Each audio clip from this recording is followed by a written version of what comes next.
Gina from hauntedflower.com and hauntedflowerreviews.com, and today I'm going to be reviewing Tree of Life. I was fortunate enough to get to see it early. I actually saw it on May 17th, even though the film is not coming out till June 10th, and due to an embargo I wasn't allowed to release my review until then, but it's recorded much earlier.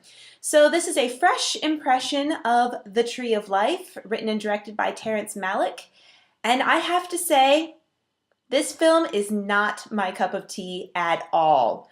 From the first few seconds of darkness with a light and whispering overtones, I thought to myself, oh no, I'm going to be watching this for over 2 hours. 138 minutes of this?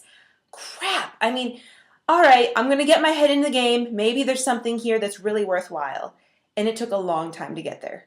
Explaining the story briefly, basically there is a father and mother and 3 sons, and when one of the sons is age 19, he passes away. You don't find out the exact specifics, though you can take some guesses, and you see how that affects the family. You see how it affects them at the anniversary of the death many, many years later through the performance of Sean Penn as the older brother.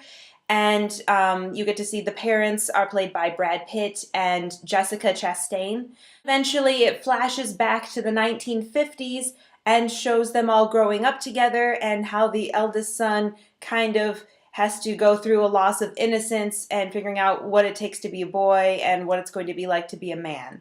Saying it that way, it seems like it would be simple, but it's not. The problem is that this actual narrative of a story is perhaps an hour of the entire film's length. And even that is told through flashes, little bits of reactions, and that I could get behind, that I didn't mind, because it could be kind of seen as this is the memories of older Sean Penn perhaps.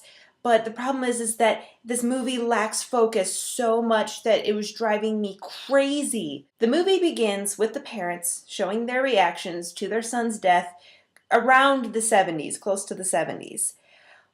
Then the movie goes so far off the reservation, I forgot what we were even watching and wondered if we'd ever get back. It becomes some sort of strange Discovery Channel movie, but without any kind of narration or guidance letting us know why are we out here. Like seriously, it goes out into nature and space and shows the heavens and the stars and Iceland and oh, some dinosaurs, and then comes back, and it's so friggin' like, what are we doing, guys? What are we doing in this movie? It's frustrating. I was ready to walk out after all this crap was going on. And then eventually, when I'm just about at my wit's end, it came back to some kind of a story showing the boys being born, the boys growing up, the boys interacting with each other, interacting with mom, their different relationship with their dad, etc. That part of the story I could watch. It goes a little bit more symbolic again. It goes a little bit back into nature towards the end. It starts floating everywhere.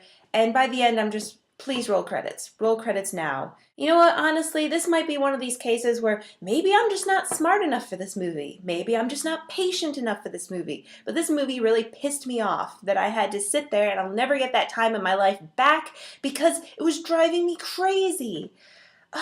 That one narrative was nice, but it was not enough to keep me engaged to excuse the rest of the movie. The cons vastly outweighs the pros for me personally. That's my review for The Tree of Life. Please don't. Just don't, because it's going to drive you crazy, and if you're my mom, you'll fall asleep during it. Thank you for watching, and hopefully I'll see you next time, and this review won't completely turn you off. This is just my honest opinion. You don't have to take my word for it. You can go see it yourself. See you next time. Bye. For more reviews and to find out about free contest giveaways, go to hauntedflowerreviews.com.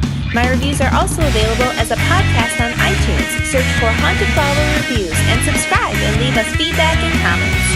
Our store is hauntedflower.com, where we specialize in fantastic licensed apparel from movies, TV shows, video games, anime, and more. You can find us on Facebook at facebook.com/hauntedflower and Twitter at haunted_flower. If you're local to the Indianapolis area, visit